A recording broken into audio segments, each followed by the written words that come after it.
എല്ലാ പ്രിയപ്പെട്ട കൂട്ടുകാർക്കും ഓൾ PS എക്സാം ടിപ്സിലേക്ക് സ്വാഗതം ചെയ്യാണ്.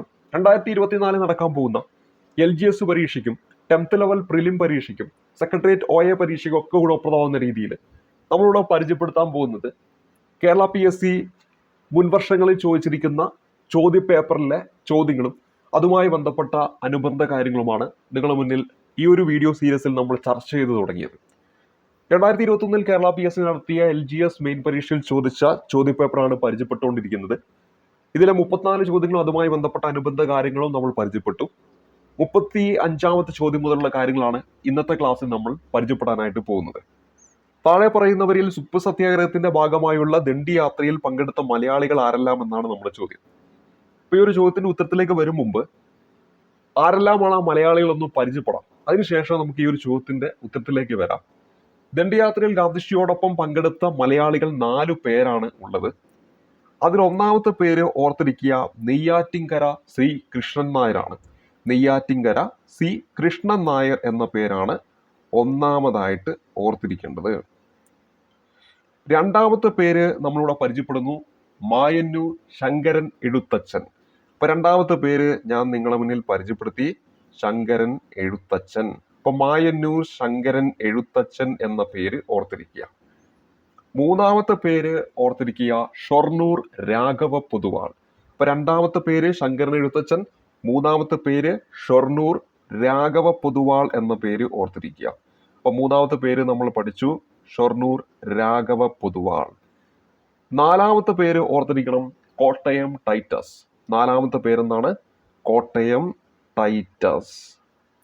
അപ്പൊ മഹാത്മാഗാന്ധിയോടൊപ്പം ദണ്ഡിയാത്രയിൽ പങ്കെടുത്ത മലയാളികളായ 4 പേര്, ഒന്ന് സി കൃഷ്ണൻ നായർ, 2 ശങ്കരൻ എഴുത്തച്ഛൻ, രാഘവ പൊതുവാൾ, കോട്ടയം ടൈറ്റസ്. നമ്മുടെ ഓപ്ഷനിലേക്ക് വരുമ്പോൾ സി കൃഷ്ണൻ നായർ ഇവിടെയുണ്ട്, കുമാരനാശാൻ നമ്മൾ പറഞ്ഞിട്ടില്ല, അപ്പൊ അത് വരത്തില്ല. രാഘവ പൊതുവാൾ ഉണ്ട്, മന്നത്ത് പത്മനാഭൻ നമ്മൾ പറഞ്ഞിട്ടില്ല, അപ്പൊ അത് വരത്തില്ല. ഇവിടെ നമ്മൾ ഉത്തരം എന്ന് പറയുന്നത് 1ഉം 3ഉം എന്ന് പറയുന്ന ഓപ്ഷൻ സി ആണ് ഈ ഒരു ചോദ്യത്തിന്റെ ഉത്തരമായിട്ട് വരിക. അപ്പൊ ഇവിടെ നമ്മുടെ ഈ ഒരു ചോദ്യത്തിൽ നൽകിയിരിക്കുന്ന 4 പേരുകൾ നിർബന്ധമായും പഠിക്കണം. SCRT ഫാക്ട് ആണ്.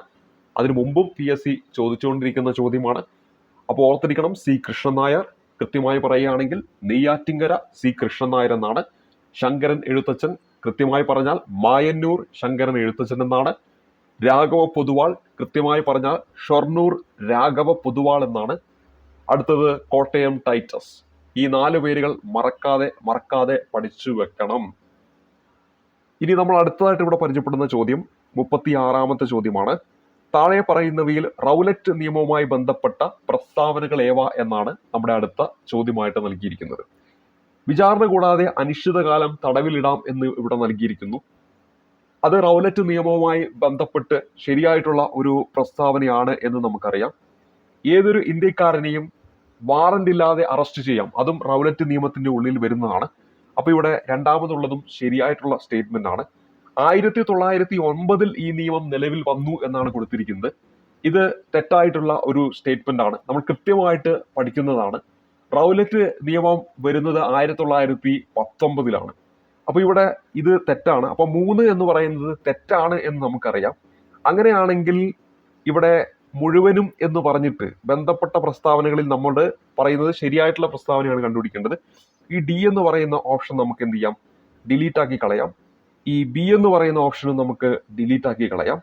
ഇനി 2ഉം 4ഉം എന്ന് പറയുന്ന സി എന്ന് പറയുന്ന ഓപ്ഷൻ നമുക്ക് ഡിലീറ്റ് ആക്കാം. കാരണം 1 എന്ന് പറയുന്ന പ്രസ്താവന ശരിയാണ് എന്ന് നമ്മളിവിടെ മനസ്സിലാക്കി കഴിഞ്ഞു. അങ്ങനെയാണെങ്കിൽ നമുക്ക് ഇവിടെ ഓപ്ഷൻ എ ആണ് നമ്മുടെ ഉത്തരമായിട്ട് വരിക. പ്രത്യേക കോടതികളിൽ രഹസ്യ വിചാരണ നടത്താം എന്ന് പറയുന്ന സ്റ്റേറ്റ്മെന്റും എന്താണ്? ശരിയായിട്ടുള്ള സ്റ്റേറ്റ്മെന്റ് ആണെന്ന കാര്യം ഓർത്തിരിക്കുക. അപ്പൊ ഇവിടെ നമ്മൾ പരിചയപ്പെട്ടത് റൗലറ്റ് നിയമവുമായി ബന്ധപ്പെട്ട ശരിയായിട്ടുള്ള പ്രസ്താവനകൾ ഏതെല്ലാം എന്നാണ് ഈ ഒരു ചോദ്യം ചോദിക്കുന്നത്. നമുക്കറിയാം, 1ാം ലോക മഹായുദ്ധകാലത്ത് ഇന്ത്യക്കാർ നടത്തിയ വിഘടന പ്രവർത്തനങ്ങളെ കുറിച്ച് പഠിക്കാനും ബംഗാള്, പഞ്ചാബ് എന്നിവിടങ്ങളിലെ സ്ഥിതിഗതികൾ അന്വേഷിക്കാനും പൗരാവകാശങ്ങൾക്ക് നിയന്ത്രണം ഏർപ്പെടുത്താനുമായി ബ്രിട്ടീഷ് സർക്കാർ നിയമിച്ച കമ്മിറ്റിയാണ് എന്ത്? റൗലറ്റ് കമ്മിറ്റി എന്ന് പറയുന്നത്. 1918 ജസ്റ്റിസ് സിഡ്നി റൗലറ്റിന്റെ നേതൃത്വത്തിൽ ഈ ഒരു കമ്മിറ്റി രൂപീകരിക്കുന്നത്. ജസ്റ്റിസ് സിഡ്നി റൗലറ്റിന്റെ നേതൃത്വത്തിൽ ഈ ഒരു കമ്മിറ്റി രൂപീകരിക്കുന്നത്. ഈ റൗലറ്റ് ആക്ടിന്റെ ഔദ്യോഗിക നാമം, അതിനുശേഷം 1919 ഈ ഒരു നിയമം നിലവിൽ വരുന്നു. ആ റൗലറ്റ് ആക്ടിന്റെ ഔദ്യോഗിക നാമം എന്ന് പറയുന്നത് anarchical and revolutionary crime act എന്നാണെന്ന കാര്യം ഓർത്തിരിക്കുക. ഇത് പരീക്ഷയിലൊക്കെ ഇടയ്ക്ക് ചോദിക്കാറുള്ളതാണ്. എന്താണ് റൗലറ്റ് ആക്ട് എന്ന് നമ്മൾ പറയുന്നു ആ ഒരു വ്യക്തിയുടെ പേരിൽ, പക്ഷെ ഇതിന്റെ ശരിക്കുള്ള നാമം എന്ന് പറയുന്നത് anarchical and revolutionary crime act എന്നാണ്. എന്താണ് അനാർക്കിയൽ ആൻഡ് റവല്യൂഷണറി ക്രൈം ആക്ട് എന്നാണ്. ക്രൈം ആക്ട് എന്നതാണ് ഇതിന്റെ യഥാർത്ഥ പേര് എന്ന കാര്യം കൂടി ഓർത്തിരിക്കുക. ഇതിന് നേതൃത്വം നൽകിയ വ്യക്തി ആരാണ്? സിഡ്നി റൗലറ്റ് ആണ്. ജസ്റ്റിസ് സിഡ്നി റൗലറ്റ് ആണെന്ന കാര്യം ഓർത്തിരിക്കുക. ജസ്റ്റിസ് സിഡ്നി റൗലറ്റ് എന്ന പേര് ഓർത്തിരിക്കുക. അദ്ദേഹത്തെ നിയമിക്കുന്നത് 1918 നിയമം വരുന്നത് 1919 എന്ന കാര്യം ഓർക്കുക. കരി നിയമം എന്നറിയപ്പെട്ട നിയമമാണ് റൗലറ്റ് ആക്ട്. അത് 1919 മാർച്ച് മാസം 10 ഈ ഒരു നിയമം നിലവിൽ വരുന്നത്.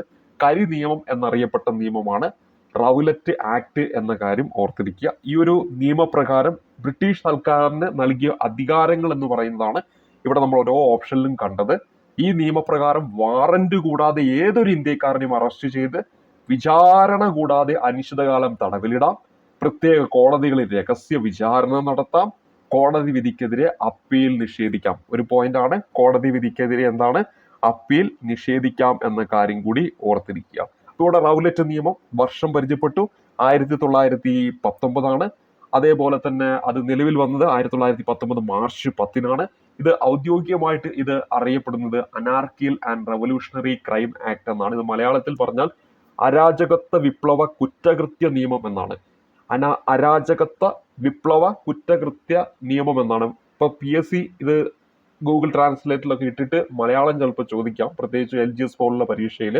അപ്പൊ ഇങ്ങനെ ഒരു ടേം കണ്ടിട്ടുണ്ടെങ്കിൽ അത് നമ്മുടെ റൗലറ്റ് നിയമമാണെന്ന് ഓർത്തു വെച്ചേക്കുക. അനാർക്കിയൽ ആൻഡ് റവല്യൂഷണറി ക്രൈം ആക്ട് എന്ന പേരിലാണ് ഇത് ബ്രിട്ടീഷ് പാർലമെന്റിൽ പാസ്സാക്കുന്നത്. നമ്മൾ പൊതുവെ ഇതിന് നേതൃത്വം നൽകിയ വ്യക്തി സിഡ്നി റൗലറ്റ് ആയതുകൊണ്ട് നമ്മൾ അത് റൗലറ്റ് നിയമം നിന്ന് പഠിക്കുന്നു. അതിന്റെ മലയാളത്തിലേക്ക് മാറ്റിക്കഴിഞ്ഞാൽ അരാജകത്വ വിപ്ലവ കുറ്റകൃത്യ നിയമം എന്നാണ് വരുന്നത്. പിന്നെ അതിന്റെ പ്രധാനപ്പെട്ട പോയിന്റുകളും നമ്മളിവിടെ ചോദ്യത്തിലൂടെ പരിചയപ്പെട്ടിട്ടുണ്ട്. അപ്പോൾ ഈ പറഞ്ഞ എല്ലാ പോയിന്റുകളും മനസ്സിലാക്കി വെക്കണം. ഇനിയും പരീക്ഷയിൽ എപ്പോഴും ചോദിക്കുന്നത് SCERT ഫാക്ട് ആണ് ഇതെല്ലാം. 1993 മുതൽ 2011 വരെ ഒരേ മേഖലയിലെയും തൊഴിൽ ലഭ്യത പരിശോധിച്ചാൽ ഏതൊക്കെ മേഖലയിലെ തൊഴിൽ ലഭ്യതയാണ് കൂടി വരുന്നത്? 1993 മുതൽ 2011 വരെ ഓരോ മേഖലയിലെയും തൊഴിൽ ലഭ്യത പരിശോധിച്ചാൽ ഏതൊക്കെ മേഖലയിലെ തൊഴിൽ ലഭ്യതയാണ് കൂടി വരുന്നത്? പ്രാഥമിക മേഖലയിലും ദ്വിതീയ മേഖലയിലും, പ്രാഥമിക മേഖലയിലും തൃതീയ മേഖലയിലും, ദ്വിതീയ മേഖലയിലും തൃതീയ മേഖലയിലും, 3 മേഖലയിലും എന്നാണ് കൊടുത്തിരിക്കുന്നത്. ഇവിടെ നമ്മൾ ഉത്തരമായിട്ട് വരേണ്ടത് ഓപ്ഷൻ C ആണ്. ദ്വിതീയ മേഖലയിലും തൃതീയ മേഖലയിലും എന്നതാണ് ഉത്തരമായിട്ട് വരേണ്ടത്. 1993 മുതൽ 2011 വരെ നമ്മൾ പരിശോധിക്കുകയാണെങ്കിൽ പ്രാഥമിക മേഖലയിലെ തൊഴിൽ ലഭ്യത എന്ന് പറയുന്നത് എന്താണ്? കുറയുകയാണ് ചെയ്തത്. അതേ സമയത്ത് ദ്വിതീയ മേഖലയിൽ കൂടുന്നുണ്ട്, തൃതീയ മേഖലയിലും എന്താണ് കൂടുന്നുണ്ട് എന്ന കാര്യം ഓർക്കുക. അതായത് കാർഷിക മേഖല, വ്യവസായ മേഖല, സേവന മേഖല എന്ന് നമ്മൾ പഠിക്കുന്നുണ്ടല്ലോ. അതാണ് പ്രാഥമിക മേഖല, കാർഷിക മേഖല. അതേ സമയത്ത് ദ്വിതീയ മേഖല എന്ന് പറയുമ്പോൾ വ്യവസായ മേഖല, അതേ സമയത്ത് സേവന മേഖല എന്ന് പറയുമ്പോൾ തൃതീയ മേഖല. അതില് ഈ കാർഷിക മേഖലയിലെ തൊഴിൽ ലഭ്യത എന്താണ്? കുറഞ്ഞു വരികയാണ് ചെയ്യുന്നത്. അതേ സമയത്ത് ബാക്കി 2 മേഖലയിലും അത് കൂടി വരുന്നുണ്ട് എന്ന കാര്യം ഓർത്തിരിക്കുക. ഇന്ത്യൻ സമ്പദ് വ്യവസ്ഥയിൽ ഏറ്റവും കൂടുതൽ സംഭാവന നൽകുന്ന ഏത് മേഖലയാണെന്ന് ചോദിച്ചാൽ അവിടെ ഉത്തരമായിട്ട് വരേണ്ടത് ഈ തൃതീയ മേഖലയാണ് നിലവിൽ എന്ന കാര്യം ഓർത്തിരിക്കുക. തുടക്കത്തിൽ, അതായത് നമുക്ക് ഇന്ത്യക്ക് സ്വാതന്ത്ര്യം കിട്ടുന്ന ആ സമയത്തൊക്കെ നമ്മുടെ കാർഷിക മേഖലയായിരുന്നു നമ്മൾ കൂടുതൽ ആശ്രയിച്ചിരുന്നതെങ്കിൽ ഇന്ന് നമ്മുടെ ഏറ്റവും കൂടുതൽ സംഭാവന നൽകുന്നത് തൃതീയ മേഖല അല്ലെങ്കിൽ സേവന മേഖലയാണ്. അതിന്റെ തൊട്ടു പിറകിലായിട്ട് ഏത് വരുന്നുണ്ട്? ദ്വിതീയ മേഖല വരുന്നുണ്ട്. ഏറ്റവും കുറവാണ് ഇവിടെ വരുന്നത് പ്രാഥമിക മേഖലയിലേക്ക് വരുമ്പോൾ ഉള്ളത് എന്ന കാര്യം പ്രത്യേകം ഒന്ന് നോട്ട് ചെയ്യുക. താഴെ കൊടുത്തിട്ടുള്ളവയിൽ ഭക്ഷ്യോൽപാദനം നേരിടുന്ന വെല്ലുവിളികളിൽ ഉൾപ്പെടാത്തത് ഏത്? താഴെ കൊടുത്തിട്ടുള്ളവയിൽ ഭക്ഷ്യോൽപാദനം നേരിടുന്ന വെല്ലുവിളികൾ ഉൾപ്പെടാത്തത് ഏത്? കാര്യക്ഷമമായ പൊതുവിതരണ സമ്പ്രദായം, കാലാവസ്ഥയിൽ വരുന്ന മാറ്റം, യന്ത്ര സാമഗ്രികൾ വാങ്ങാൻ കഴിയാത്ത അവസ്ഥ, പ്രകൃതിക്ഷോഭം മൂലമുണ്ടാകുന്ന കൃഷിനാശം. ഇപ്പൊ ഇവിടെ നമ്മുടെ ഉത്തരമെന്ന് പറയുന്നത് ഓപ്ഷൻ എ ആണ് ഫൈനൽ ആൻസർ കീയിൽ നൽകിയിരിക്കുന്നത്. താഴെ കൊടുത്തിട്ടുള്ളവയിൽ ഭക്ഷ്യോൽപാദനം നേരിടുന്ന വെല്ലുവിളികളിൽ ഉൾപ്പെടാത്തത് എന്നാണ് നമ്മുടെ ചോദ്യം. അപ്പൊ ചോദ്യം കൃത്യമായി വായിക്കുമ്പോൾ മനസ്സിലാക്കാം, കാര്യക്ഷമമായ പൊതുവിതരണ സമ്പ്രദായം എന്ന് പറയുന്നത് ഇതുമായി ബന്ധപ്പെട്ടിട്ടുള്ളതല്ല. ബാക്കി വരുന്ന കാലാവസ്ഥയിൽ വരുന്ന മാറ്റം നേരിടുന്നു, യന്ത്രസാമഗ്രികൾ വാങ്ങാൻ കഴിയാത്ത അവസ്ഥ ഭക്ഷ്യോൽപാദനത്തെ ബാധിക്കുന്നുണ്ട്, പ്രകൃതിക്ഷോഭം മൂലമുണ്ടാകുന്ന കൃഷിനാശം. വളരെ സിമ്പിൾ ആയിട്ട് നമുക്ക് അതിന്റെ ഉത്തരത്തിലേക്ക് എത്താൻ പറ്റുന്ന ഒരു ചോദ്യമാണ്. അത്യാവശ്യം നല്ല രീതിയിൽ ഒന്ന് വായിച്ചു പോയിട്ടുണ്ടെങ്കിൽ നമുക്ക് ഈ ഒരു ചോദ്യത്തിന്റെ ഉത്തരത്തിലേക്ക് എത്താൻ പറ്റും. അപ്പോൾ ഭക്ഷ്യോൽപാദനം നേരിടുന്ന പ്രധാന വെല്ലുവിളികളായിട്ട് നമ്മുടെ SCERT പറഞ്ഞു പോകുന്ന കുറച്ച് പോയിന്റ്സ് ഉണ്ട്. അത് നല്ല രീതിയിൽ ഒന്ന് കേട്ട് മനസ്സിലാക്കുക, കാണാപ്പാഠം പഠിക്കരുത്. നിങ്ങൾ നിത്യജീവിതത്തിൽ ഒരുപക്ഷെ ഇതൊക്കെ അനുഭവിച്ചിട്ടുണ്ടാകും. ആ പോയിന്റുകളാണ് പറയുന്നത്. കുറച്ച് പോയിന്റുകൾ നമ്മളിവിടെ BCD എന്ന ഓപ്ഷനിൽ നമ്മൾ കണ്ടു കഴിഞ്ഞു. ഒന്നാമത്തെ പോയിന്റ് പറയാം, പ്രകൃതിക്ഷോഭം മൂലമുണ്ടാകുന്ന കൃഷിനാശം. അത് ഇവിടെ ഓൾറെഡി നമ്മളിവിടെ ഈ ഒരു ചോദ്യത്തിൽ നൽകി കഴിഞ്ഞു. കൃഷിഭൂമികൾ മറ്റാവശ്യങ്ങൾക്കായി ഉപയോഗിക്കുന്നത് എന്നൊരു ഓപ്ഷൻ നൽകിയാൽ അത് ഭക്ഷ്യോൽപാദനം നേരിടുന്ന പ്രധാന വെല്ലുവിളികളിൽ ഉൾപ്പെടും. കൃഷിഭൂമികൾ എന്താണ്? മറ്റ് ആവശ്യങ്ങൾക്കായിട്ട് ഉപയോഗിക്കുന്നത്. ഇപ്പോൾ ഒരു നെൽകൃഷി നടത്തിയ ഒരു സ്ഥലം വേറെ എന്തെങ്കിലും ആവശ്യങ്ങൾക്ക് വേണ്ടി ഉപയോഗിച്ചിട്ടുണ്ടെങ്കിൽ അവിടെ ആ നെൽ കൃഷിയെ എന്താണ് ബാധിക്കും എന്ന് നമുക്കറിയാവുന്നതാണ്. അതിന്റെ ഉൽപാദനത്തെ കുറവുണ്ടാക്കും. അതുപോലെ തന്നെ സബ്സിഡി കുറയ്ക്കുന്നതും എന്താണ്? ഭക്ഷ്യോൽപാദനം നേരിടുന്ന വെല്ലുവിളിയാണ്. അത് കർഷകരെ സംബന്ധിച്ചിടത്തോളം സബ്സിഡി കിട്ടുകയാണെങ്കിൽ അവർക്ക് എന്താണ്, കൃഷി ചെയ്യാനുള്ള ഒരു താല്പര്യം കൂടും. ഇവിടെ സബ്സിഡി കുറയ്ക്കുന്നത് എന്ന് പറയുന്നതും ഭക്ഷ്യോൽപാദനം നേരിടുന്ന വെല്ലുവിളികളാണ്. ഞാനിത് എൻ്റെ മനസ്സിൽ നിന്ന് എടുത്തു പറയുന്നതല്ല, SCERT ടെക്സ്റ്റ് ബുക്കിൽ പറഞ്ഞ പോയിന്റ് നിങ്ങളോട് പറഞ്ഞു തരികയാണ്. അതുകൊണ്ട് ഇത് പരീക്ഷയ്ക്ക് ഇങ്ങനെയൊക്കെ ആയിരിക്കും വരിക. യന്ത്ര സാമഗ്രികൾ വാങ്ങാൻ കഴിയാത്ത അവസ്ഥ കണ്ടോ, ഇവിടെ ഓപ്ഷൻ സിയിൽ കൊടുത്തിട്ടുണ്ട്. ഇത് ഡയറക്റ്റ് അവിടെ നിന്ന് എടുത്തിരിക്കുകയാണ്. കാലാവസ്ഥയിൽ വരുന്ന മാറ്റം കണ്ടോ, ഓപ്ഷൻ ബിയിൽ ഇവിടെ കൊടുത്തിട്ടുണ്ട്. അപ്പൊ ആ 3 ഓൾറെഡി ഇവിടെ കൊടുത്തിട്ടുണ്ട്. അതിൽ നിന്ന് പുറത്തുനിന്ന് ഞാൻ പറഞ്ഞെന്താണ്, കൃഷിഭൂമികൾ മറ്റാവശ്യങ്ങൾക്കായി ഉപയോഗിക്കുന്നത്, സബ്സിഡി കുറയ്ക്കുന്നത്, അതേപോലെ തന്നെ ഇൻഷുറൻസ് പരിരക്ഷ ഉറപ്പാക്കാൻ കഴിയാത്തത്. ഭക്ഷ്യവിളകൾക്ക് ഇൻഷുറൻസ് പരിരക്ഷ ഉറപ്പാക്കാൻ കഴിയാത്തതും എന്താണ്, ഭക്ഷ്യോൽപാദനം നേരിടുന്ന വെല്ലുവിളികളിൽ പെടുന്നുണ്ട്. രാസവളങ്ങളുടെ അമിത ഉപയോഗം ഭൂമിയുടെ ഫലപുഷ്ടി നഷ്ടപ്പെടുത്തുന്നത്. ഇപ്പൊ രാസവളങ്ങളുടെ അമിത ഉപയോഗം എന്താണ്, ഭൂമിയുടെ ഫലപുഷ്ടി നഷ്ടപ്പെടുത്തും. അപ്പൊ ഇവിടെ നമ്മൾ ഈ പറയുന്ന അവസാനത്തെ ആ പോയിന്റ് ചിലപ്പോൾ തരത്തില്ല, രാസവളങ്ങളുടെ അമിത ഉപയോഗം എന്ന് മാത്രമായിരിക്കും തരിക.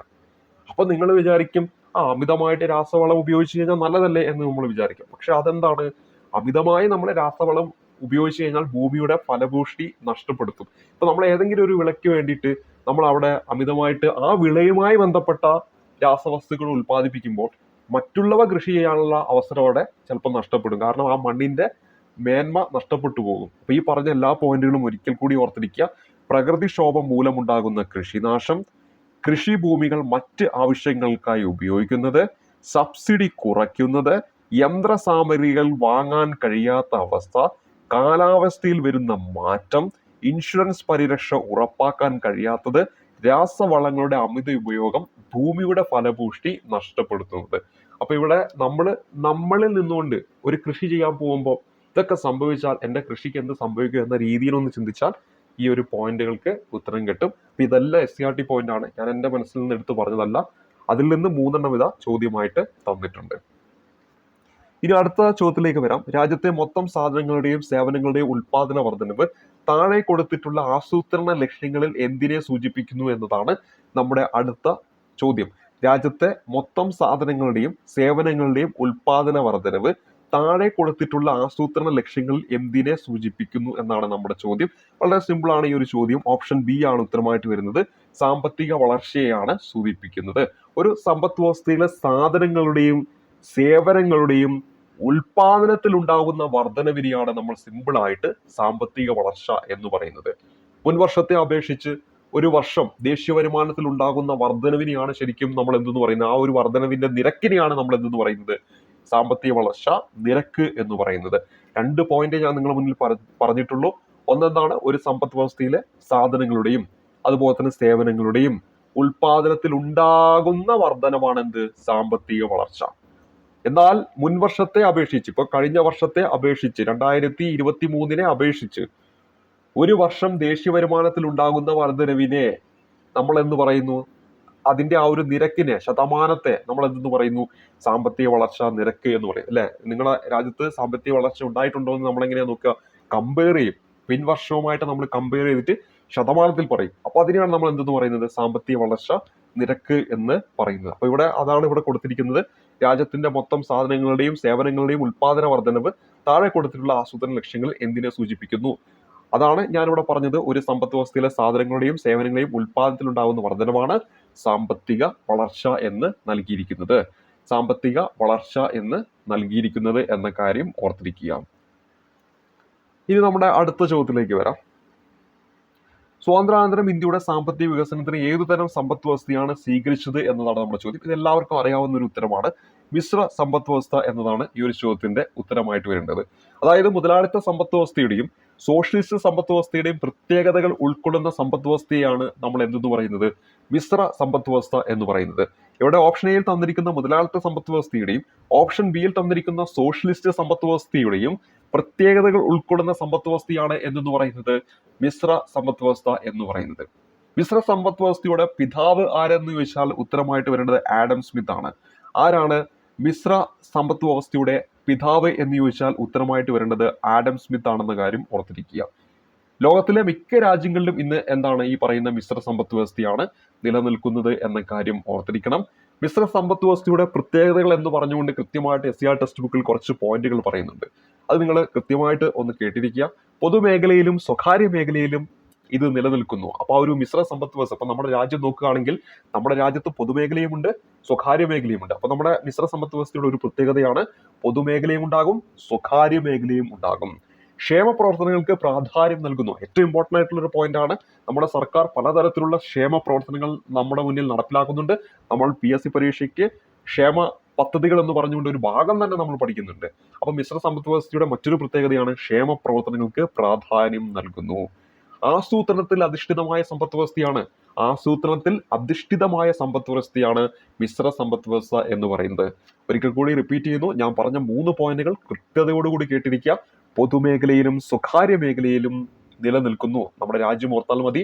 നമ്മുടെ രാജ്യത്ത് പൊതുമേഖലയുമുണ്ട് സ്വകാര്യ മേഖലയുമുണ്ട്. ക്ഷേമ പ്രവർത്തനങ്ങൾക്ക് പ്രാധാന്യം നൽകുന്നു. പല പല പദ്ധതികൾ നമ്മൾ പഠിക്കുന്നുണ്ട്. 3, ആസൂത്രണത്തിൽ അധിഷ്ഠിതമായ സമ്പദ് വ്യവസ്ഥയാണ്. സാമ്പത്തിക നിയന്ത്രണങ്ങൾ നിലനിൽക്കുന്നതിനോടൊപ്പം തന്നെ സ്വകാര്യ അവകാശത്തിനുള്ള സ്വാതന്ത്ര്യവും ലഭിക്കുന്നു. അപ്പൊ നമ്മുടെ രാജ്യത്ത് പലതരത്തിലുള്ള സാമ്പത്തിക നിയന്ത്രണങ്ങൾ നിലനിൽക്കുന്നുണ്ട്. അതോടൊപ്പം തന്നെ എന്താണ്, സ്വകാര്യ സ്വത്തവകാശത്തിനുള്ള സ്വാതന്ത്ര്യവും ലഭിക്കുന്നു. നമ്മുടെ വീട് സ്വകാര്യ സ്വത്തവകാശമാണ്, പക്ഷെ അതിന്മേൽ നമ്മൾ നികുതി കൊടുക്കുന്നുണ്ട്. അവിടെ പലതരത്തിലുള്ള സാമ്പത്തിക നിയന്ത്രണങ്ങളുണ്ട്. ഒരു വീട് പണിയണമെങ്കിൽ ആ വീടിനുമേൽ നമ്മൾ എന്ത് ചെയ്യണം, പഞ്ചായത്തിലൊക്കെ പോയിട്ട് നമുക്ക് അതിന്റെ അനുവാദം മേടിക്കണം. പക്ഷെ ആ ഭൂമി നമ്മുടേതാണ്. അപ്പൊ ആ ഒരു തരത്തിലുള്ള കാര്യങ്ങൾ ഓർത്തിരിക്കുക. സാമ്പത്തിക നിയന്ത്രണങ്ങൾ നിലനിൽക്കുന്നതിനോടൊപ്പം തന്നെ സ്വകാര്യ സ്വത്തവകാശത്തിനുള്ള സ്വാതന്ത്ര്യം എന്താണ്, നിലനിൽക്കുന്നു എന്ന കാര്യം പ്രത്യേകം നോട്ട് ചെയ്യുക. അപ്പോൾ നമ്മൾ പറഞ്ഞ പോയിന്റുകൾ എന്താണ്, മിശ്ര സമ്പദ് വ്യവസ്ഥയുടെ പ്രത്യേകതകളാണ്. പൊതുമേഖലയിലും സ്വകാര്യ മേഖലയിലും നിലനിൽക്കുന്നു. ക്ഷേമ പ്രവർത്തനങ്ങൾക്ക് പ്രാധാന്യം നൽകുന്നു. ആസൂത്രണത്തിൽ അധിഷ്ഠിതമായ സമ്പദ് വ്യവസ്ഥ. സാമ്പത്തിക നിയന്ത്രണങ്ങൾ നിലനിൽക്കുന്നതിനോടൊപ്പം തന്നെ സ്വകാര്യ സ്വത്തവകാശത്തിനുള്ള സ്വാതന്ത്ര്യം ലഭിക്കുന്നു എന്ന കാര്യം ഓർത്തിരിക്കുക. ഇത് നമ്മുടെ അടുത്തൊരു പദ്ധതിയാണ്, അടുത്തൊരു ചോദ്യമാണ്. ദാരിദ്ര്യരേഖയ്ക്ക് താഴെയുള്ള ഏറ്റവും പ്രയാസപ്പെടുന്ന കുടുംബങ്ങൾക്ക് പ്രയോജനം ലഭിക്കുന്ന ഭക്ഷ്യസുരക്ഷാ പദ്ധതി ഏത്? ഇതൊക്കെ ഡയറക്റ്റ് SCRT പോയിന്റ് ആണ്. ദാരിദ്ര്യരേഖയ്ക്ക് താഴെയുള്ള BPL വിഭാഗത്തിൽ ഏറ്റവും പ്രയാസപ്പെടുന്ന, പ്രത്യേകം ശ്രദ്ധിക്കണം, BPL വിഭാഗത്തിൽ തന്നെ ഏറ്റവും പ്രയാസപ്പെടുന്ന, എല്ലാ BPL വിഭാഗമല്ല, BPL വിഭാഗത്തിൽ തന്നെ ഏറ്റവും പ്രയാസപ്പെടുന്ന കുടുംബങ്ങൾക്ക് പ്രയോജനം ലഭിക്കുന്ന ഭക്ഷ്യസുരക്ഷാ പദ്ധതി എന്ന് ചോദിച്ചാൽ അന്ത്യോദയ അന്ന യോജന എന്നതാണ് ഈ ഒരു ചോദ്യത്തിന്റെ ഉത്തരമായിട്ട് വരേണ്ടത്. ഓപ്ഷൻ D ആണ് ഈ ഒരു ചോദ്യത്തിന്റെ ഉത്തരമായിട്ട് വരുന്നത്. ഇന്ത്യയിലെ ദാരിദ്ര്യരേഖയ്ക്ക് താഴെയുള്ള കുടുംബങ്ങൾക്ക് പൊതുവിതരണ സമ്പ്രദായത്തിലൂടെ കുറഞ്ഞ നിരക്കിൽ ധാന്യങ്ങൾ നൽകുന്ന കേന്ദ്ര പദ്ധതിയാണ് അന്ത്യോദയ അന്ന യോജന എന്ന് പറയുന്ന പദ്ധതി. 2000 ഡിസംബർ 25-നാണ് ഈ ഒരു പദ്ധതി ആരംഭിച്ചത്. 2000 ഡിസംബർ മാസം 25-ാം തീയതിയാണ് ഈ ഒരു പദ്ധതി ആരംഭിച്ചത്. ഈ ഡിസംബർ 25 എന്ന് പറയുമ്പോൾ ക്രിസ്മസ് ദിനമാണ്. അതോടൊപ്പം തന്നെ നമ്മുടെ ഒരു ഇന്ത്യൻ പ്രധാനമന്ത്രിയുടെ ജന്മദിനമാണ്. ആ പ്രധാനമന്ത്രിയുടെ കാലഘട്ടത്തിലാണ് ഇത് ആരംഭിച്ചിരിക്കുന്നത്. എല്ലാവർക്കും അറിയാം, അത് നമ്മുടെ വാജ്പേയി ആണെന്ന കാര്യം ഓർത്തിരിക്കുക. വാജ്പേയിയുടെ കാലഘട്ടത്തിലാണ് അന്ത്യോദയ അന്ന യോജന എന്ന് പറയുന്ന ഈ ഒരു പദ്ധതി ആരംഭിച്ചിരിക്കുന്നത് എന്ന കാര്യം ഓർത്തിരിക്കണം. ഈ അന്ത്യോദയ അന്ന പദ്ധതി നടപ്പിലാക്കിയ ആദ്യ സംസ്ഥാനം രാജസ്ഥാനാണ്. പക്ഷെ ഈ ഒരു പദ്ധതി പ്രഖ്യാപിക്കുന്നതിന് മുമ്പേ അവിടെ അത് നടപ്പിലാക്കുന്നുണ്ട്. 1977 ഈ ഒരു കാലഘട്ടത്തിൽ അവിടെ നടപ്പിലാക്കുന്നുണ്ടെന്ന കാര്യം പ്രത്യേകം ഒന്ന് നോട്ട് ചെയ്ത് വെക്കുക. ഇനി അന്ത്യോദയ അന്ന യോജന പദ്ധതിയുടെ ആരംഭഘട്ടത്തിൽ അനുവദിച്ചിരുന്ന ധാന്യത്തിന്റെ അളവ് എന്ന് പറയുന്നത് 25 കിലോഗ്രാം ആണ്. നിലവിൽ അത് എത്രയാണ്, 35 കിലോഗ്രാം ആണ്. തുടക്കത്തിൽ 25 ആയിരുന്നു, നിലവിൽ അത് 35 ആക്കിയിട്ട് വർദ്ധിച്ചിട്ടുണ്ടെന്ന കാര്യം ഓർത്തിരിക്കുക. ഇവിടെ ഈ ഒരു അന്ത്യോദയ അന്ന യോജന പദ്ധതി പ്രകാരം അരി നൽകുന്നത് 3 കിലോ അതായത് കിലോയ്ക്ക് 3 രൂപ എന്ന നിരക്കിലാണ്. 3 രൂപ എന്ന നിരക്കിലാണ്. ഗോതമ്പാണെങ്കിൽ കിലോയ്ക്ക് 2 രൂപ എന്ന നിരക്കിലാണ്. ഒരിക്കൽ കൂടി പറയാം, അന്ത്യോദയ അന്ന യോജന പദ്ധതി പ്രകാരം ധാന്യങ്ങൾ നൽകുമ്പോൾ അതിന് ഈടാക്കുന്ന തുക എന്ന് പറയുന്നത് അരിയാണെങ്കിൽ കിലോയ്ക്ക് 3 രൂപ, അതേ സമയത്ത് ഗോതമ്പാണെങ്കിൽ കിലോയ്ക്ക് 2 രൂപ. അങ്ങനെ മാക്സിമം 35 കിലോഗ്രാം ആണ് നിലവിലെ. തുടക്കമാണെങ്കിൽ 25 എന്ന കാര്യം ഓർക്കാം. ഇനി അന്ത്യോദയ അന്ന യോജന പദ്ധതി പ്രകാരം അർഹരായവർക്ക് നൽകുന്ന റേഷൻ കാർഡ് അന്ത്യോദയ റേഷൻ കാർഡാണ്. അതിന്റെ നിറം ചോദിച്ചാൽ കേരളത്തിൽ എന്താണ് അതിന്റെ നിറം എന്ന് ചോദിച്ചാൽ ഉത്തരമായിട്ട് വരേണ്ടത് മഞ്ഞയാണ്, മഞ്ഞക്കാർഡാണ്. അപ്പോൾ ഇവിടെ കേരളത്തിൽ അന്ത്യോദയ റേഷൻ കാർഡിന്റെ നിറം മഞ്ഞയാണെന്ന കാര്യം ഓർത്തിരിക്കുക. ഇനി നമ്മുടെ അടുത്ത ചോദ്യം, നീതി ആയോഗ് സുസ്ഥിര വികസന സൂചിക 2020-21 ഒന്നാമതായ സംസ്ഥാനം ഏതാണ് നമ്മുടെ ചോദ്യം. ഇവിടെ നമ്മുടെ ഉത്തരമായിട്ട് വരേണ്ടത് ഓപ്ഷൻ ബി കേരളമാണ് എന്ന കാര്യം ഓർത്തിരിക്കുക. 2022-23 ലക്ഷ്യമാക്കി നീതി ആയോഗ് ഇന്ത്യക്ക് വേണ്ടി പുറത്തിറക്കിയ പദ്ധതിയുടെ പേര് ചോദിച്ചാൽ the strategy for new India at 75 എന്നാണ്. ഇത് പരീക്ഷിക്കുവാണെങ്കിൽ ചോദിക്കാം. The strategy for new India at 75 എന്ന് പറയുന്നത് എന്താണ്? 2022-23 ലക്ഷ്യമാക്കി നീതി ആയോഗ് ഇന്ത്യക്ക് വേണ്ടി പുറത്തിറക്കിയ പദ്ധതിയാണ് ഇവിടെ നമ്മൾ പരിചയപ്പെട്ട the strategy for new India at 75 എന്ന് പറയുന്ന ഈ ഒരു പദ്ധതി എന്ന കാര്യം ഓർത്തിരിക്കുക. ഇവിടെ നമ്മൾ പരിചയപ്പെട്ടത് നമ്മുടെ നീതി ആയോഗുമായി ബന്ധപ്പെട്ട് ഇന്ത്യയുടെ പോളിസി കമ്മീഷൻ എന്നും തിങ്ക് ടാങ്ക് എന്നൊക്കെ അറിയപ്പെടുന്ന നീതി ആയോഗുമായി ബന്ധപ്പെട്ട് നീതി ആയോഗ് സുസ്ഥിര വികസന സൂചിക 2020-21 ഒന്നാമതെത്തിയ സംസ്ഥാനം ചോദിച്ചാൽ നമ്മുടെ കേരളമാണ് എന്ന കാര്യം ഓർക്കണം. 2020-21 കണക്കനുസരിച്ച് GDP-യിലേക്കുള്ള സംഭാവനയിൽ മുന്നിൽ നിൽക്കുന്ന മേഖല ഏതാണെന്ന് വെച്ചാൽ നമ്മൾ ഓൾറെഡി പറഞ്ഞു, ഏറ്റവും കൂടുതൽ സംഭാവന നൽകുന്നത് നിലവിൽ എന്താണ്? സേവന മേഖലയാണ്. രണ്ടാമത് വരുന്നത് വ്യവസായ മേഖലയാണ്. മൂന്നാമതാണ് ഏത് വരുന്നത്? കാർഷിക മേഖല. ഇന്ത്യൻ സമ്പദ് വ്യവസ്ഥയുടെ നട്ടല് എന്നൊക്കെ നമ്മൾ കാർഷിക മേഖലയെ പറയുമെങ്കിലും ഇപ്പൊ ഏറ്റവും ടോപ്പിൽ ഏതാണ് നിൽക്കുന്നത്? നമ്മുടെ സേവന മേഖലയാണെന്ന കാര്യം ഓർത്തിരിക്കുക. ഇനി അടുത്തത് തെറ്റായ ജോഡി ഏത് എന്നാണ് നമ്മുടെ ചോദ്യം. തിരയും ചുഴിയും എന്ന് പറയുന്ന സച്ചിദാനന്ദൻ എന്ന് കൊടുത്തിട്ടുണ്ട്. അത് ഇവിടെ എന്താണ്? തെറ്റായിട്ടുള്ള ഒരു ജോഡിയാണ് ഇവിടെ നൽകിയിരിക്കുന്നതിൽ. അപ്പോൾ ഇവിടെ നമ്മൾ പരിചയപ്പെട്ടിരിക്കുന്നതിൽ തിരയും ചുഴിയും എന്ന് പറയുന്നത് സച്ചിദാനന്ദൻ എന്നാണ് ഇവിടെ കൊടുത്തിരിക്കുന്നത്. അതെന്താണ്? അത് തെറ്റാണ്. വീണപ്പൂവ് നമുക്കറിയാം കുമാരനാശാനാണ്. ആ മനുഷ്യൻ നീ തന്നെ എന്ന് പറയുന്ന CJ തോമസുമായി ബന്ധപ്പെട്ടതാണ്. ഇനി നിലാവിന്റെ നാട്ടിൽ എന്ന് പറയുന്നത് അഷിതയുമായി ബന്ധപ്പെട്ടതാണ്. അപ്പോൾ അവിടെ കൃതിയും അത് എഴുതിയ വ്യക്തികളുമാണ് ഇവിടെ കൊടുത്തിരിക്കുന്നത്. അപ്പോൾ നമ്മൾ പറഞ്ഞതിൽ തിരയും ചുഴിയും എന്ന് പറയുന്നത് സച്ചിദാനന്ദൻ എന്ന് നൽകിയിരിക്കുന്നു. അത് തെറ്റായിട്ടുള്ള ഒന്നാണ്. വീണപ്പൂവ് എന്ന് പറയുന്നത് കുമാരനാശാന്റെ കൃതിയാണെന്ന് എല്ലാവർക്കും അറിയാം. ആ മനുഷ്യൻ നീ തന്നെ എന്നത് CJ തോമസുമായി ബന്ധപ്പെട്ടതാണ്. നിലാവിന്റെ നാട്ടിൽ എന്ന് പറയുന്ന അഷിതയുമായിട്ട് ബന്ധപ്പെട്ട കൃതിയാണെന്ന കാര്യം ഓർത്തിരിക്കുക. അതേപോലെ തന്നെ ഇവിടെ നമ്മൾ നൽകിയിരിക്കുന്ന തിരയും ചുഴിയും എന്ന് പറയുന്ന ആരുടെ കൃതിയാണ് നമുക്കൊന്ന് പരിചയപ്പെടണം. ഇവിടെ നമ്മുടെ ഈ ഒരു ചോദ്യത്തിന്റെ ഉത്തരം ശ്രീ S ഗുപ്തൻ നായർ എന്നാണ് ഇവിടെ നമ്മുടെ ശരിക്കും വരേണ്ടത്. സച്ചിദാനന്ദൻ അല്ല, ഗുപ്തൻ നായരാണെന്ന കാര്യം ഓർത്തിരിക്കുക. ഗുപ്തൻ നായരാണെന്ന കാര്യം ഓർത്തിരിക്കണം. അപ്പോൾ ഇവിടെ നമ്മൾ പരിചയപ്പെട്ട തിരയും ചുഴിയും ആരുമായി ബന്ധപ്പെട്ടതാണ്? ഗുപ്തൻ നായരുമായിട്ട് ബന്ധപ്പെട്ടതാണെന്ന കാര്യം ഓർത്തിരിക്കുക. നമ്മുടെ അടുത്ത ചോദ്യത്തിലേക്ക് വരാം. ശരിയായ ക്രമം ഏത് എന്നതാണ് നമ്മുടെ ചോദ്യം. ഇതൊരു കമ്പ്യൂട്ടറുമായിട്ട് ബന്ധപ്പെട്ട ഒരു ചോദ്യമാണ്. അപ്പോൾ ഇവിടെ നമുക്ക് ആദ്യം അത് ഒന്ന് പഠിക്കാം, അതിനുശേഷം ഈ ഒരു ചോദ്യത്തിന്റെ ഉത്തരത്തിലേക്ക് വരാം. അപ്പോൾ ഇവിടെ നമ്മുടെ കമ്പ്യൂട്ടറുമായി ബന്ധപ്പെട്ട് നമ്മുടെ മെമ്മറിയുമായി ബന്ധപ്പെട്ടിട്ടുള്ള കാര്യങ്ങളാണ് ഇവിടെ നൽകിയിരിക്കുന്നത്. നമ്മൾ പഠിക്കുന്നതാണ് ഒരു നിബിൾ എന്ന് പറഞ്ഞിട്ടുണ്ടെങ്കിൽ 4 ബൈറ്റ്സ് ആണ്. പ്രത്യേകം ശ്രദ്ധിക്കുക, 4 ബൈറ്റ്സ് ആണ്. 4 ബൈറ്റ്സ് ആണ് എന്ത്? ഒരു നിബിൾ എന്ന് പറയുന്നത്. 8 ബൈറ്റ്സ് ആണ് എന്ത്? 8 ബൈറ്റ്സ് ആണ് എന്ത്? ഒരു ബൈറ്റ് എന്ന് പറയുന്നത്. 1024 ബൈറ്റ് ആണ് എന്ത്? 1024 ബൈറ്റ് ആണ് എന്ത്? ഒരു കിലോ ബൈറ്റ് എന്ന് പറയുന്നത്, KB എന്ന് പറയുന്നത്. ഇനി 1024 KB ആണെന്ത്? 1024 KB ആണ് എന്ത്? ഒരു MB എന്ന് പറയുന്നത്. ഇനി 1024 MB ആണ് എന്ത്? ഒരു GB എന്ന് പറയുന്നത്, അല്ലെങ്കിൽ നമുക്ക് ജിഗാബൈറ്റ് എന്ന് പറയാൻ പറ്റും, ഒരു GB എന്ന് പറയുന്നത്. ഇനി 1024 GB ആണ് എന്ത്? ഒരു ടെറാബൈറ്റ് എന്ന് പറയുന്നത്. എന്താണ്? 1024 GB ആണ് എന്ത്? ഒരു ടെറാബൈറ്റ് എന്ന് പറയുന്നത്. ഇനി 1024 ടെറാബൈറ്റ്, 1024 ടെറാബൈറ്റ് ആണ് എന്തെന്ന് പറയുന്നത്, ഒരു പെറ്റാബൈറ്റ് എന്ന് പറയുന്നത്, ഒരു പെറ്റാബൈറ്റ് എന്ന് പറയുന്നത്. ഇനി 1024 പെറ്റാബൈറ്റ് ആണ് എന്ത്, 1024 പെറ്റാബൈറ്റ് ആണ് എന്ത് എന്ന് പറയുന്നത്, എക്സാബൈറ്റ് എന്ന് പറയുന്നത്. എന്താണ് എക്സാബൈറ്റ് എന്ന് പറയുന്നത്. ഇനി അത് കഴിഞ്ഞിട്ട് 1024 എക്സാബൈറ്റ് ആണ് സെറ്റാബൈറ്റ്. അതുപോലെ തന്നെ യോട്ടാബൈറ്റ്, 1024 സെറ്റാബൈറ്റ് ആണ് യോട്ടാബൈറ്റ് എന്ന് പറയുന്നത്. അപ്പോൾ ഇതിൽ നമ്മൾ ആ ഒരു എക്സാബൈറ്റ് വരെയെങ്കിലും പഠിക്കുക. അത് കഴിഞ്ഞിട്ട് സെഡ് വൈ അതും കൂടെ ഓർത്തിരിക്കുക. അപ്പോൾ ഒരിക്കൽ കൂടി പറയാം, ഒരിക്കൽ കൂടി നമ്മൾ അതൊന്ന് പറയാൻ പോവുകയാണ്, ശ്രദ്ധിച്ചിരിക്കുക. അപ്പോൾ നമ്മളിവിടെ പറഞ്ഞത് 4 ബിറ്റ്സ് ആണ്. 4 ബിറ്റ്സ് എന്ന് പറയുന്നത് ഒരു നിബിൾ എന്ന് ഞാനിവിടെ നിങ്ങളുടെ മുന്നിൽ പരിചയപ്പെട്ടു. ഇനി 8 ബിറ്റ്സ് എന്ന് പറയുന്നത് ഒരു ബൈറ്റ് ആണെന്ന് ഞാൻ നിങ്ങളുടെ മുന്നിൽ പരിചയപ്പെടുത്തി. 8 ബിറ്റ്സ്. ഇനി 1024 ബൈറ്റ്, അത് ചേർന്നാൽ നമുക്കൊരു KB കിലോ ബൈറ്റ് കിട്ടും എന്ന് ഞാൻ നിങ്ങളുടെ മുന്നിൽ പരിചയപ്പെടുത്തി. ഇനി അതിനുശേഷം 1024 KB ചേർന്നാൽ ഒരു MB കിട്ടും എന്ന് ഞാൻ പഠിച്ചു. അതിനുശേഷം 1024 MBകൾ ചേർന്നാൽ ഒരു GB കിട്ടും എന്ന് ഞാൻ നിങ്ങളുടെ മുന്നിൽ പരിചയപ്പെടുത്തി. അതുവരെ നിങ്ങൾ ഓക്കെ ആണല്ലോ? ഇതുവരെ ഓൾമോസ്റ്റ് എല്ലാവർക്കും അറിയാവുന്ന കാര്യമാണ്. ഇനിയുള്ള കാര്യങ്ങളാണ് ഓർക്കേണ്ടത്. 1024 GB ചേർന്നിട്ടുണ്ടെങ്കിൽ അടുത്ത എന്താണ് വരേണ്ടത്, നമുക്ക് ലഭിക്കേണ്ടത് ടെറാബൈറ്റ് ആണ്. എന്താണ്, ഒരു ടെറാബൈറ്റ് ആണ് കിട്ടുന്നത്. ഇനി 1024 ടെറാബൈറ്റ് ചേർന്നാൽ, 1024 ടെറാബൈറ്റ് ചേർന്നാൽ നമുക്ക് കിട്ടേണ്ടത് എന്താണെന്ന് ചോദിച്ചാൽ പെറ്റാബൈറ്റ് ആണ്, PB, ഒരു PB ആണ്. അതേപോലെ 1024 PB ചേർന്നിട്ടുണ്ടെങ്കിൽ നമുക്ക് ലഭിക്കുക എന്താണ്, എക്സാബൈറ്റ് ആണ്. എക്സാബൈറ്റ് ആണ് നമുക്ക് ലഭിക്കുന്നത്.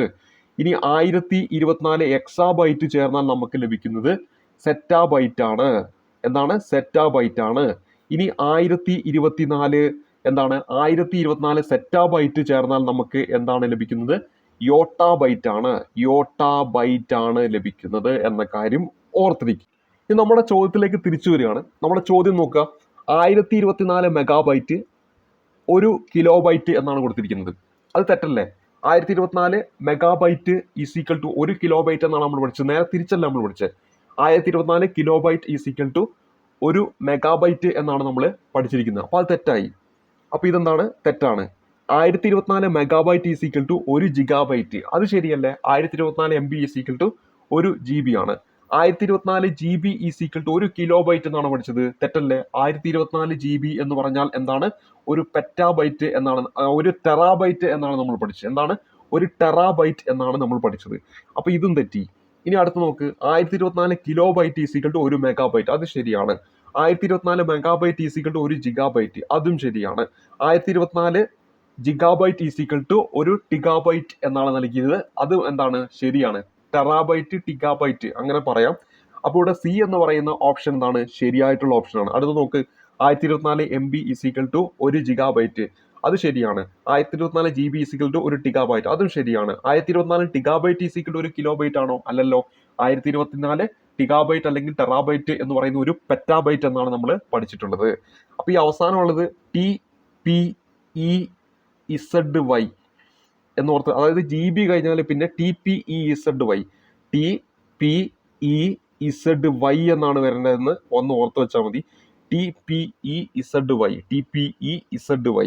1024 GB എന്ന് പറഞ്ഞാൽ ഒരു ടെറാബൈറ്റ്, 1024 ടെറാബൈറ്റ് എന്ന് പറഞ്ഞാൽ ഒരു പെറ്റാബൈറ്റ്, 1024 പെറ്റാബൈറ്റ് എന്ന് പറഞ്ഞാൽ ഒരു എക്സാബൈറ്റ്, 1024 എക്സാബൈറ്റ് എന്ന് പറഞ്ഞാൽ സെറ്റാബൈറ്റ്, 1024 സെറ്റാബൈറ്റ് എന്ന് പറഞ്ഞാൽ യോട്ടാബൈറ്റ് ആണ്. അപ്പോൾ TPEZY എന്ന ഒരു ഓർഡർ ഓർത്ത് വെച്ചാൽ മതി. കാരണം GB വരെ നമുക്കറിയാം, അതിന് ശേഷമായിരിക്കും നമുക്ക് കൺഫ്യൂഷൻ വരിക. TPEZY എന്ന് പഠിച്ചു വെക്കുക. TPEZY എന്ന് പഠിക്കുക. അപ്പോൾ ഒരു നിബിൾ എന്ന് പറഞ്ഞാൽ PSC എപ്പോഴും ചോദിക്കും 4 ബിറ്റ്സ് ആണ്.